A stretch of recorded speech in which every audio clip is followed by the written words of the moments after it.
दुनिया को एक बार फिर समझ नहीं आ रहा कि भारत आखिरकार क्या रहा है, क्योंकि अब जो रिजल्ट सामने आ रहे हैं वो किसी डेवलपिंग कंट्री के नहीं होते। ये तो एक उड़ते हुए ताकतवर देश की पहचान है। 702.78 बिलियन, जी हां, 702.78 बिलियन। इतना फॉरेक्स रिजर्व किसी मजाक की बात नहीं होती। ये वही भारत है जिसे कभी गरीबी के आंकड़ों से नापा जाता था, और आज इसका खजाना दुनिया के 150 से ज्यादा छोटे देशों की पूरी जीडीपी से भी बड़ा है। अब बात सिर्फ आंकड़ों की नहीं है, अब यह बात दुनिया की आंखों में चुभ रही है, खासकर उनके जो कभी हमारे मालिक बन बैठे थे। अब जरा ब्रिटेन को ही देख लो, जो कभी हमें सोने की चिड़िया बोलता था, फिर खुद ही वो सोना लूट ले गया। आज उसकी संसद में सवाल हो रहे हैं कि आखिरकार भारत इतनी तेजी से कैसे आगे निकल रहा है। सोच के देखो, जिस देश ने हमें सदियों तक दबाया, आज वही पीछे छूट चुका है, जीडीपी में भी, फॉरेक्स में भी। और अमेरिका, जिसे हम कई बार महाशक्ति कहते आए हैं, आज उसकी हालत यह है कि वह खुद भारत से डील करने की कोशिश में लगा है। ट्रंप की टीम भी मैदान में है, लेकिन यह वो भारत नहीं है जो किसी के दबाव में आ जाए। अब हम जानते हैं कि हमें क्या चाहिए और किसकी चाल में नहीं फंसना। अब बात सिर्फ तरक्की की नहीं है, अब बात उस नजरिए की है जो दुनिया को समझ ही नहीं आ रहा। तो सवाल उठता है, आखिर भारत ने ऐसा क्या किया जो दुनिया की समझ से बाहर है? कौन सा वो मास्टर मूव था जिसने गेम की पूरी दिशा ही बदल दी? चलो अब इसे थोड़ा और अच्छे और आसान तरीके से समझते हैं दोस्तों। ये जो 700 बिलियन का फॉरेक्स रिजर्व है, ये सिर्फ डॉलर में पड़ा कैश नहीं है। इसमें सिर्फ एक ही चीज नहीं, बल्कि सोना है, चांदी है, यूरो है, यन है, और बाकी दुनिया की ऑलमोस्ट हर बड़ी करेंसी शामिल है। मतलब हमारा खजाना अब पूरी तरह बैलेंस्ड है। और इसका सबसे बड़ा फायदा यह है कि भारत अब किसी एक देश की मर्जी पर नहीं टिका है। न अब सिर्फ डॉलर पर डिपेंडेंसी है, न किसी एक ग्लोबल पावर के मूड पर हमारी इकोनॉमी झूलती है। और जब ऐसा स्ट्रॉन्ग मैसेज जाता है तो दुनिया खामोश नहीं बैठती। पिछले एक हफ्ते में इंडिया के इस रिजर्व में करीब 4 अरब 85 करोड़ डॉलर का जबरदस्त उछाल आया है, और यह अचानक नहीं हुआ। यह भारत की स्मार्ट डिप्लोमेसी, एक्सपोर्ट्स की ग्रोथ और करेंसी मैनेजमेंट का रिजल्ट है। अब भारत सिर्फ $5 बिलियन दूर है उस मोड़ से जहां हमारा फॉरेक्स रिजर्व इतिहास का सबसे ऊंचा स्तर छू लेगा। और जिस तरह का मोमेंटम है, यह अगला ही हफ्ता हो सकता है। और अब यह खबर सिर्फ टीवी चैनलों या सरकार तक सीमित नहीं है, बल्कि foreign embassies, world bank, IMF और बड़े ग्लोबल इन्वेस्टमेंट बैंक्स सबके रडार पर अब भारत है। अब भारत को कोई गिरती हुई इकॉनमी नहीं कह सकता। अब हम एक ऐसे देश के रूप में दिख रहे हैं जो स्टेबल है, प्रॉफिटेबल है और भरोसेमंद है। यही वजह है कि दुनिया की टॉप कंपनियां, चाहे वो अमेरिका से हो, जापान से हो या यूरोप से, अब भारत में पैसा लगाने की प्लानिंग कर चुकी हैं, क्योंकि अब उन्हें भी लगने लगा है अगला बड़ा इकोनॉमिक चैप्टर भारत से ही शुरू होगा। और वहीं दूसरी तरफ अगर नजर घुमाओ पाकिस्तान की तरफ, तो हाल कुछ और ही दिखता है। वहां का विदेशी मुद्रा भंडार 10 से 12 बिलियन डॉलर से भी नीचे गिर चुका है। अब जब वो अपने टीवी चैनलों पर भारत की बात करते हैं तो उनका टोन सीधा शर्म से झुका हुआ लगता है, क्योंकि जितना हम ऊपर उठे हैं उतना ही वह नीचे गिरे हैं। आज पाकिस्तान आईएमएफ के सामने हाथ फैलाए खड़ा है, और वहीं भारत का 700 बिलियन डॉलर का रिजर्व उनके लिए किसी इकोनॉमिक या पॉलिटिकल रियलिटी चेक से कम नहीं है। याद है वो दिन जब भारत को अमेरिका से गेहूं लेना पड़ता था, जब यूरोप से अनाज आता था, जब पीएल जैसी स्कीमों के तहत हमें भीख में खाना मिलता था। वो भारत आज खुद दुनिया की बड़ी अर्थव्यवस्थाओं को हैरान कर रहा है। ये जो फॉरेन रिजर्व दिखता है, ये सिर्फ पैसा नहीं है, ये हमारी सेल्फ रिस्पेक्ट की जीत है। ये उस सफर का मुकाम है जिसकी शुरुआत 1947 में हुई थी।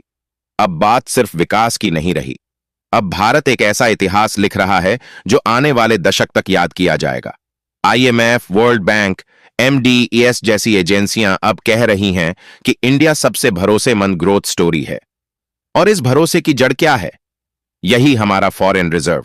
यही रिजर्व है जो हमारी करेंसी को स्टेबल रखता है, महंगाई पर लगाम लगाता है, और जब दुनिया में फाइनेंशियल क्राइसिस आता है तो भारत के लिए यह एक सेफ्टी शील्ड बनकर खड़ा होता है। इसका सबसे बड़ा असर होता है इन्वेस्टर्स पर। जब उन्हें दिखता है कि किसी देश के पास इतना बड़ा बैकअप है, तो उनके मन में यह क्लैरिटी आ जाती है, यह देश कभी डूबेगा नहीं। इसीलिए आज जापान, कोरिया, अमेरिका, यूएई जैसी बड़ी बड़ी कंपनियां भारत में अपनी मैन्युफैक्चरिंग यूनिट सेट कर रही हैं, और इसका सीधा फायदा हमारी जीडीपी बढ़ेगी और करोड़ों लोगों को रोजगार मिलेगा। वहीं ब्रिटेन की हालत आज क्या है सबको पता है। ब्रेग्जिट के बाद से उसकी इकॉनमी लड़खड़ा रही है। अब वो सिर्फ एक नाम रह गया है। हकीकत में तो वो स्ट्रगलिंग इकॉनमी बन चुका है। और उधर भारत, जिसे कभी उसी ब्रिटेन ने गुलाम बनाया था, आज उसी को पीछे छोड़कर 4 गुना ज्यादा विदेशी खजाने के साथ खड़ा है। ब्रिटेन का रिजर्व आज 180 अरब के आसपास है और भारत 702.78 बिलियन। सोच के देखो, जिन्होंने हमारे खजाने पर राज किया, आज वह हमारे सामने नंबर तक नहीं ला पा रहे। और अमेरिका आज भी कोशिश करता है कि हम उसकी शर्तों पर चलें, लेकिन अब भारत वो नहीं रहा जो चुपचाप हां कर दे। अब हम हर देश से रिश्ता रखते हैं, लेकिन अपनी शर्तों पर। अमेरिका से ट्रेड डील की बात हो रही है, लेकिन इस बार भारत अपनी कंडीशन पर टिका है, कोई झुका नहीं है। और शायद यही वजह है कि अब अमेरिका खुद परमानेंट डील के लिए हाथ बढ़ा रहा है। अगर यह डील हो जाती है तो जो एक्सपोर्ट आज है वो और तेज बढ़ेगा और भारत का फॉरेक्स रिजर्व नई ऊंचाई छू सकता है। लेकिन बात सिर्फ डॉलर या डील्स की नहीं है। आज भारत के पास एक पहचान है जो पूरे ग्लोब में गूंज रही है। G20 की मेजबानी हो या यूएन में बढ़ता रोल, अब भारत कोई गरीब देश नहीं है। अब हम टेबल पर बराबरी से बैठते हैं और बात करते हैं अपनी भाषा में। आगे का सफर भी तय है। 800 बिलियन, फिर 900 और फिर वो सपना $1 ट्रिलियन। यह कोई सपना नहीं है। अब जिस स्पीड से भारत बढ़ रहा है, उससे तो यह सिर्फ वक्त की बात है। और जब वो दिन आएगा जब भारत का रिजर्व 1 ट्रिलियन को पार करेगा, तो फिर किसी को बताने की जरूरत नहीं पड़ेगी कि कौन है एशिया का असली टाइगर। लेकिन याद रखना, यह सिर्फ सरकारों की जीत नहीं है। यह हर उस इंसान की जीत है जो रोज सुबह उठकर अपने हिस्से का काम करता है। चाहे वह किसान हो जो मिट्टी से सोना उगाता है, या इंजीनियर जो कोड लिखता है, या जवान जो सीमा पर खड़ा है।